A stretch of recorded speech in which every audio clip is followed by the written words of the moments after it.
ये बिका हुआ गोदी मीडिया और गांधी मीडिया, गांधी और गोदी मीडिया, ये दोनों मीडिया बहुजन समाज पार्टी के विरुद्ध है, बाबा साहब के विरुद्ध है। और इनको बहन जी की तस्वीर लगानी पड़ेगी, हाथी के निशान को लगाना पड़ेगा। कल पहला मौका होगा इस देश के मनु और गांधी मीडिया और गोदी मीडिया को परास्त होना पड़ेगा, इनको मुंह की खानी पड़ेगी। इनको पता है बहुजन समाज पार्टी और जीजीपी वहाँ छत्तीसगढ़ और मध्य प्रदेश में खेल करने जा रही है और वहाँ आरएस परवीन साहब तेलंगाना में बड़ी ताकत बन के उभरेंगे और राजस्थान में बहुजन समाज पार्टी 35 से 40 सीट की तरफ हाथी दौड़ना शुरू हो गया है। कल सुबह डब्बे खुलते ही पहले हाथी की तस्वीरें आएंगी। बाबरी मस्जिद का ताला खोला तब राजीव गांधी ने खोला, ये सेकुलर है कहाँ पर? और जितने दंगे हुए ज्यादातर कांग्रेस के राज में हुए, अपने आप ही जैसे केजरीवाल बोलता था कट्टर ईमानदार और कट्टर चोर निकला, उसी तरह से सेकुलर बोल करके और ये कट्टर सांप्रदायिक। असली जो हिंदूवादी पार्टी वो तो कांग्रेस है। उनके गांधी ने मरते हुए कहा था हे राम, तो असली हिंदूवादी तो राम के पोषक तो यही हैं। तो ये कैसे सेकुलर हो गए? तो समझ से बाहर है। कल बहन जी ने कह दिया अपने लोगों को तैयार हो जाओ, 2024 का जो रण होगा इस देश की राजनीति का रण, वो उसमें बहुजन समाज पार्टी बड़ी भूमिका में आने वाली है। कल बहन जी ने ऐलान कर दिया लखनऊ से, तो इस बात को समझो कि बहन जी एक मजी हुई, एक परिपक्व राजनेता। तो इसका मतलब बहन जी ने अब ठान लिया कि इन मनुवादियों को पूरा लोहा लेना, सामने सामने खड़े होकर के इनकी चुनौती बननी है और बहुजन समाज पार्टी चुनौती बनेगी, क्योंकि हमारा संविधान खतरे में है, इस देश के बहुजन खतरे में है। और जो राजनीतिक दल हैं, क्षेत्रीय दल हैं, उन सबको इग्नोर करके इस देश की मनुवादी राजनीति और मनुवादी मीडिया ने पूरा जोर लगा रखा है कि बीजेपी और कांग्रेस करके बताना, 2 पार्टी सिस्टम का जो इनका वो था, और वही काम इन्होंने किया कि गठबंधनों में एक एनडीए गठबंधन जो बीजेपी के नेतृत्व में है और एक जो इंडिया गठबंधन कांग्रेस के नेतृत्व में, और जिसके विरुद्ध बहन कुमारी मायावती ने कहा कि भैया ये दोनों गठबंधनों से हमारी वैचारिक लड़ाई है और हम इनसे अलग होकर के लड़ेंगे। और आज जो आप ये एग्जिट पोल देख रहे हैं, ये बहुजन समाज पार्टी को पूरी तरह से दरकिनार करने की इनकी साजिश है। और इसके पीछे एक और साजिश ये है कि ये जो सीटें दिखा रहे हैं, ये मीडिया जो इतना ये हल्ला मचा रहा है, ये फिर अंदर खाते हैं उसके मशीनों के माध्यम से तिकड़म करके ये आपस में उसको मशीनों से बांटने की कोशिश करेंगे, ना कि ये वोटर की इससे। क्योंकि जो हम भी ग्राउंड रिपोर्ट हमारी है और जो जहाँ पर हम गए और तमाम लोगों ने, बहुजन मीडिया ने चलाया और जिस तरह से कैंपेन हुआ पूरे 5 राज्यों में, एक मिजोरम को छोड़ करके 4 राज्यों में, तेलंगाना से लेकर के राजस्थान तक बहुजन समाज पार्टी बड़ी शक्ति के साथ चुनाव लड़ी है, पूरी ताकत के साथ लोगों ने समर्थन किया है और वहाँ पर भारी तादाद में उनको सीटें मिलने जा रही हैं। लेकिन ये गड़बड़ करेंगे मशीनों के माध्यम से और ये उसको दृश्यम बना रहे हैं। एक पिक्चर आई थी ना दृश्यम, कि वो दिखा दो कह करके कुछ और, मीडिया वही काम कर रहा है, दृश्य तैयार कर रहा है कि इतनी सीटें बीजेपी को फलानी जगह, इतनी कांग्रेस को, इतना % वोट बीजेपी को, इतना % कांग्रेस को, बाकियों की राजनीति खत्म, बाकियों को ख़त्म करने की ये करने की कोशिश कर रहे हैं और मशीनों से सेटिंग करेंगे। लेकिन कई बार ये एग्जिट पोल गलत भी हो जाते हैं ना। नहीं, वो आपस में होते हैं ना गलत। ये बीजेपी और कांग्रेस इनकी साजिश को समझो, ये नूरा कुश्ती है। ये तीसरी शक्ति को, खासतौर पे बहुजन शक्ति को आने नहीं देना चाहते। ये आपस में ही बांट लेंगे। जिस तरीके से 3 राज्यों का चुनाव अभी पीछे हुआ था, दिल्ली का, यहाँ पर नगर निगम का और हिमाचल का और गुजरात का, तो इन तीनों मनुवादियों ने दिल्ली का जो छोटा चुनाव था निकाय वो दे दिया केजरीवाल लाला को, एक मनुवादी को, और एक मनुवादी को कांग्रेस दे दी, कांग्रेस को हिमाचल दे दिया और खुद ने इन्होंने गुजरात रख लिया। उसी तरीके से ये इनको बांट लेंगे। बहुजन मूवमेंट को ख़त्म करने की इनकी साजिश है और ये जो दृश्य तैयार कर रहे हैं उस दृश्य में ये पूरी तरीके से मशीनों से खेल करने की कोशिश करेंगे। और उसके लिए बहन जी ने कल मीटिंग बुलाई और अपने तमाम लोगों को मुस्तैद कर दिया कि पूरी मुस्तैदी से रहें, क्योंकि ये मनुवादियों से, ये कांग्रेस हो, बीजेपी हो, इन सब से एकमात्र इनको खतरा है तो बहुजन समाज पार्टी से। आपको क्या लगता है कितनी सीट आ जाएंगी बसपा की इन 4 राज्यों में? देखिए, तेलंगाना में तो बहुत भारी इतनी लहर चल रही है भयंकर तरीके से।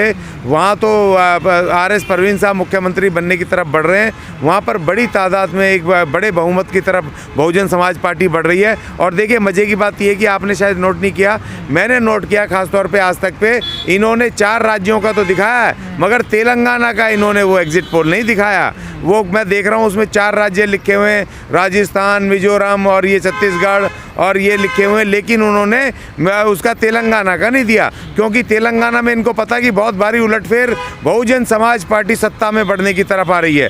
और देखिए छत्तीसगढ़ में जो दिखा रहे हैं कांग्रेस बीजेपी, ये पूरी तरह से फेक है क्योंकि वहाँ पर जो गोंडवाना गणतंत्र पार्टी और वहाँ पर बीएसपी वो बड़ी तादाद में सीटें ला रहे हैं, उनके बिना सरकार नहीं बनेगी। वही हालत मध्य प्रदेश में होनी है। और यहाँ पर जो राजस्थान में दिखा रहे हैं 35 से 40 सीटें प्लस बहुजन समाज पार्टी अपनी ताकत पे जा रही है। और ये इसीलिए इनका अन्य दिखा रहे हैं, जो अन्य में आ रहे हैं, अन्य तो खाली नाम मात्र के दिखा रहे हैं अन्य, लेकिन अन्य जो है बहुजन समाज पार्टी प्लस वो उतनी 35 से ज़्यादा ही सीटें होंगी अपने बल पे खाली बहुजन समाज पार्टी राजस्थान में। तो क्या लग रहा है, कई लोग कह रहे हैं कि यहाँ कांग्रेस भी हार सकती है।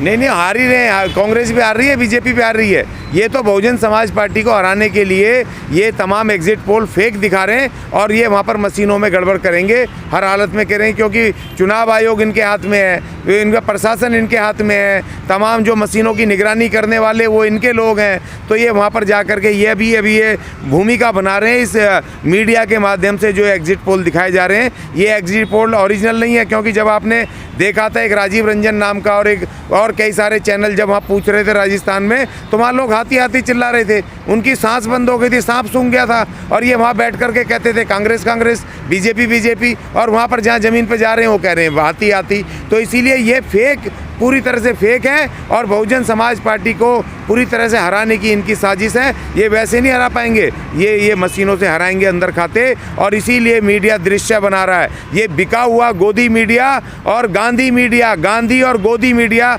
ये दोनों मीडिया बहुजन समाज पार्टी के विरुद्ध हैं, बाबा साहब के विरुद्ध हैं। और ये इसी तरीके से ये इसको भूमिका क्रिएट कर रहे हैं। बसपा ने इस बार तो मेहनत से चुनाव लड़ा सारे राज्य, नहीं पूरी ताकत से लड़ा। मैं खुद गया था राजस्थान वगैरह 4-5 जगहों पर मैं खुद रहा, वहाँ पर लोग महिला आदमी इस तरह से टूट पड़े और वहाँ पर SC ST OBC तमाम भारी संख्या में एक तरफा हो गए। देखिए वहाँ मध्य प्रदेश में तो वहाँ OBC समाज ने एक तरफा उनको वो दे दिया, समर्थन दिया BSP को, OBC महासभा ने। तो भी इनको वोट कहाँ से मिल रहे हैं? वोट तो BSP को मिल रहे हैं, वोट तो गोंडवाना गणतंत्र पार्टी को मिल रहे हैं। ये मीडिया बिका हुआ मनुवादी मीडिया, जो जातिवादी मीडिया है, जो पूंजीपतियों का मीडिया है, ये किसी इनकी एक ही लड़ाई है, बहुजन समाज पार्टी को रोकना। अब ये उस काम को पूरा कर रहे हैं। कांग्रेस के साथ या बीजेपी के साथ? नहीं, किसी के साथ नहीं जाएंगे, जिसको आना है इनके साथ आएंगे। हम चारों राज्यों में बड़ी शक्ति बनने वाले हैं और इनको समर्थन देना पड़ेगा, चाहे बीजेपी दे चाहे कांग्रेस दे। इनमें से जो ऑफर करेगा भाई आ जाओ, हमारा कोई दुश्मन तो है नहीं, दोनों वैचारिक दुश्मन है। और जब हमें समर्थन देंगे तो हमें कोई दिक्कत नहीं है। समर्थन अब ये हमें देंगे, बहुजन समाज पार्टी को देंगे, हमें इनको नहीं देना है। हम कहीं नहीं जाएंगे, जिसको भी आना हमारे पास आएगा। कल का दिन अच्छा होगा बसपा के लिए, बहुत जबरदस्त होएगा। मैं कह रहा हूँ, मैं अग्रिम शुभकामनाएं दे रहा हूँ। कल के जब वहाँ पर वोट काउंटिंग होगी तो ये सारे एग्जिट पोल जो ये दृश्य बनाने की कोशिश कर रहे हैं, ये सारे इनको पानी नहीं मिलेगा और इनको बहन जी की तस्वीर लगानी पड़ेगी, हाथी के निशान को लगाना पड़ेगा। कल पहला मौका होगा इस देश के मनु और गांधी मीडिया और गोदी मीडिया को परास्त होना पड़ेगा, इनको मुंह की खानी पड़ेगी। ये बैलेट पेपर का भी तो एक खबर आ रही मध्य प्रदेश से, पहले ही खोल दिया गया डेट से पहले। तो ये बौखलाहट मच गई ना इनमें। ये जो उनके जो वो बैलेट पेपर होते हैं, जो वहाँ पहले उनके फौजियों के जो बाहर के होते हैं उनसे पहले मंगाते हैं, तो इनको डर बैठ गया। इनको पूरी तरह इनकी हालत ख़राब है कि ये सारा वोट तो हाथी को जा रहा है। चाहे वो वहाँ पर जो SC ST के लोग हैं, सरकारी कर्मचारी हैं, वो जो वहाँ पर ड्यूटियों पर रहते हैं, वो अपना ऑलरेडी वो वोट डाल देते हैं, उनके जमा हो जाते हैं उसका। तो इसीलिए ये यहाँ पर उसको पहले खोल रहे हैं, लेकिन इनको डर बैठ गया है। और ये देखिए, उनको जब शिवराज सिंह चौहान बोल रहे थे तो वो कांग्रेस के पक्ष में ही बोल रहे थे, और कांग्रेस जब बोल रही थी तो BJP के पक्ष में बोल रही थी। इन दोनों की हवा टाइट है। इनको पता है बहुजन समाज पार्टी और GGP वहाँ छत्तीसगढ़ और मध्य प्रदेश में खेल करने जा रही है, और वहाँ RS परवीन साहब तेलंगाना में बड़ी ताकत बन के उभरेंगे, और राजस्थान में बहुजन समाज पार्टी 35 से 40 सीट की तरफ हाथी दौड़ना शुरू हो गया है। कल सुबह डब्बे खुलते ही पहले हाथी की तस्वीरें आएंगी। इन चुनावों में देखने को मिला, एक तरफ तो कांग्रेस कहती है हम सेक्युलर हैं, सबका साथ देंगे, लेकिन वो फिर भी हिंदू बनने की तरफ बढ़ रहे थे। नहीं, मुझे तो ये समझ नहीं आता कि देखिए कांग्रेस हाँ, तो कांग्रेस सेकुलर है कहाँ पर? जब बाबा साहब लड़ रहे थे तो उस समय वो जातिवादी थे। ये गांधी ने हमारा सब कुछ छीना, डबल वोट छीना, हमारा अधिकार छीना, बाबा साहब के खिलाफ लड़े। जब वहाँ पर देश का बंटवारा हुआ तो गांधी ने मुस्लिम राष्ट्र अलग बना दिया। तो जब ये अयोध्या का बाबरी मस्जिद का ताला खोला तब राजीव गांधी ने खोला। ये सेकुलर हैं कहाँ पर? और जितने दंगे हुए ज़्यादातर कांग्रेस के राज में हुए, अपने आप ही जैसे केजरीवाल बोलता था कट्टर ईमानदार और कट्टर चोर निकला, उसी तरह से सेकुलर बोल करके और ये कट्टर सांप्रदायिक। असली जो हिंदूवादी पार्टी वो तो कांग्रेस है। उनके गांधी ने मरते हुए कहा था हे राम, तो असली हिंदूवादी तो राम के पोषक तो यही हैं। तो ये कैसे सेकुलर हो गए? तो समझ से बाहर है। तो इसीलिए ये सारे एक हैं और बहुजन समाज पार्टी इनकी चुनौती है जो अब सामने बढ़ के आएगी। और कल बहन जी ने कह दिया अपने लोगों को तैयार हो जाओ, 2024 का जो रण होगा इस देश की राजनीति का रण, वो उसमें बहुजन समाज पार्टी बड़ी भूमिका में आने वाली है। कल बहन जी ने ऐलान कर दिया लखनऊ से। तो इस बात को समझो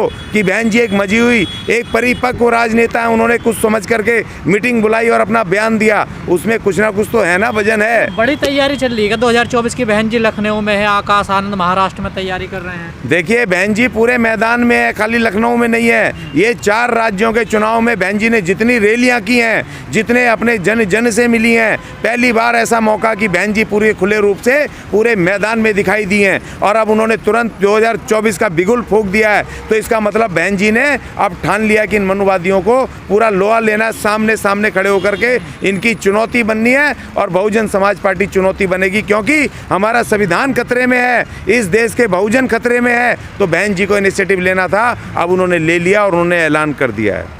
संविधान दिवस तो अभी सबने मनाया था, कहाँ संविधान खतरे में? देखिए वो तो सिर्फ दिखाने के लिए मनाया था ना, मन में कुछ और है। ऐसे तो मूर्तियां भी खड़े कर रहे हैं। जिस चंद्रशेखर राव ने बाबा साहब की सबसे बड़ी मूर्ति बनाई तेलंगाना में, उसी ने कहा कि संविधान बदल दो, ये संविधान इसको चेंज करो, दूसरा लाओ, बदल दो। तो इनके कथनी करने में वोट लेने के लिए तो नाटक करते हैं ना। ये वोट लेने के लिए तो हमारे घरों में रोटी भी खाने आ जाते हैं, हमारे लोगों के साथ बैठ करके वो नहा भी लेते हैं गंगा में, हमारे लोगों के साथ नाटक करते हैं प्रधान जी और फलाने जी और ढिगड़े जी। लेकिन जब सत्ता में आते हैं तो हमारा SC/ST का रिजर्वेशन उसको तुम बेच देते हो, ख़त्म करते हो, हमारी पढ़ाई ख़त्म करते हो, हमारा जो बजट आता है उसको नहीं बांटते हो। तो इनकी साजिश से हमारे ऊपर एट्रोसिटीज़ होती हैं। तो ये इनकी साजिश है, भयंकर साजिश, कि वोट लेने के लिए, राज सत्ता लेने के लिए तो कुछ भी नाटक करेंगे। लेकिन इसीलिए वही नाटक का पार्ट है कि संविधान की कसम यहाँ पर तो दिवस पे करेंगे, लेकिन वहाँ अपने वो आदमियों को भेज करके, संतों को, और अपने उन नाटक को, जो वहाँ सुदर्शन चैनल का वो जो मालिक है उससे जा करके कहेंगे शपथ ले लो, संविधान को खत्म करने की शपथ लेते हैं संविधान के विरुद्ध। तो ये बड़े पाखंडी हैं, इनकी अब साजिश में नहीं आना। बहन कुमारी मायावती ने अब ठान लिया है कि अब 2024 में इस देश से मनुवाद को उखाड़ के फेंकना है।